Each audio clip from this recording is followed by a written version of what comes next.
Hello, everyone. Welcome back to another episode of Repress. I'm Lionel. That's Christian. We have a special assignment today, which is the Weeknd's House of Balloons. Yeah. Ron, this was your idea, and I'm actually happy you recommended that we highlight this album because it's been a while since I sat with this, and I forgot just how much I love this album and how great this album is. I feel like we've gotten so far from it. Like, I don't know what it is, but maybe because he's had so many albums that have come out. He has a lot of. Yeah, he has had a lot of. He's had a lot of music. Maybe that's why. But I feel like we've gotten so far from this. But from like the sound you're saying? Yeah, from even the sound of it, even to like the relevance of it. Honestly, like I don't even know. Is this a fan favorite? Still? I would say it is. It should still be a fan favorite, right? Like, because I know, like, even at his tours, he still does a lot of these songs.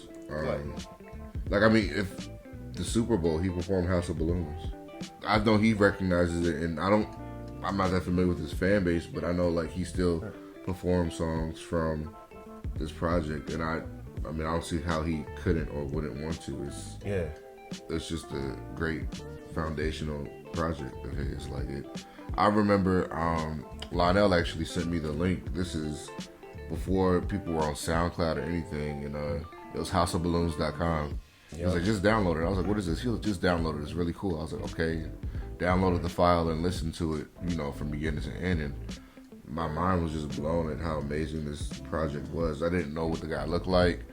I didn't know anything. I didn't know if it was a group, if it was a band, or what it was. But I just know that it was some of the best music I had heard, and I had never heard anything like it before. I know I say that term a lot, but literally, this was an album where this sound was brand new to me, and it was fun. It was dark yet interesting, and just it was something that a lot of people had not received before, and it was just such a fun way to get it. Like, just be sent a link to a website and downloading it. Like, who even does that? This is an independent release, so I mean, the fact that he was able to make this without little to no resources. The fact that he was able to make this is just really impressive. This album is not really available.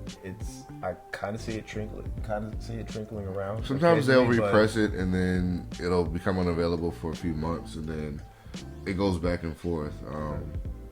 But it's a really good copy of it. It sounds amazing.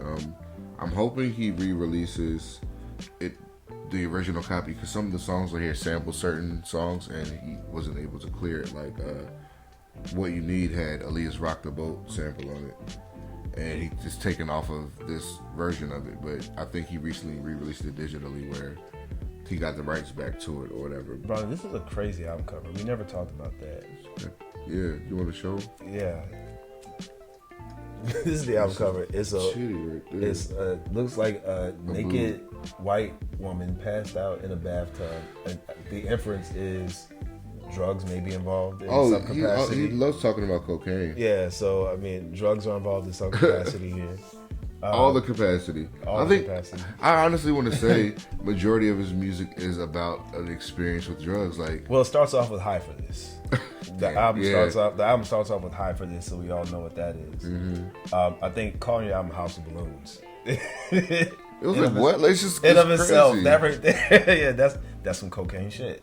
Glass Table Girls. Yeah, absolutely. What would you say your favorite 3 songs on this album are? Like What You Need, The Party and the After Party. Oh, yeah. And I'll actually say High for This because I think that's a good album opener. Yeah. What are yours? I would say The Party and the After Party. The Morning. I love The Morning because it has a build up to it. It starts off very slow. It just goes into this hard hitting beat with a very catchy chorus. As well as What You Need, I think. What You Need is another. You stole mine, bro. You stole 2 of mine. Well, you know what? Actually, no, fuck you. I'm gonna slash that out and say House of Balloons, the title track. I think that track is so fucking cool. It sounds like Miami Vice. It's a movie. I actually can see the song when I hear it. House of Balloons is such a dope track to me. is one of the best tracks on the album, if not the best one, and it just happens to be the title track. Yeah, this album, I think, I don't know if it gets the credit it deserves or not, but it deserves all the credit, in my opinion. It's just a great way to, it's a great introduction to everybody as an artist. And I don't know if people say his voice is the best, but I think he's a great artist. I don't think he gets enough credit for making good albums and putting out quality work. Because I think maybe he does it so often, so it may not feel as, I don't know, genuine or special anymore. I get it. Yeah. But The Weeknd really does make great projects. He knows he knows who he is as an artist, and that's very rare to find. I mean, he's known who he is since this project, I would say. So, kudos to him. And House of Balloons is just a great project. Hopefully, it'll be repressed again. I'm pretty sure it will be. Yeah, what's the question?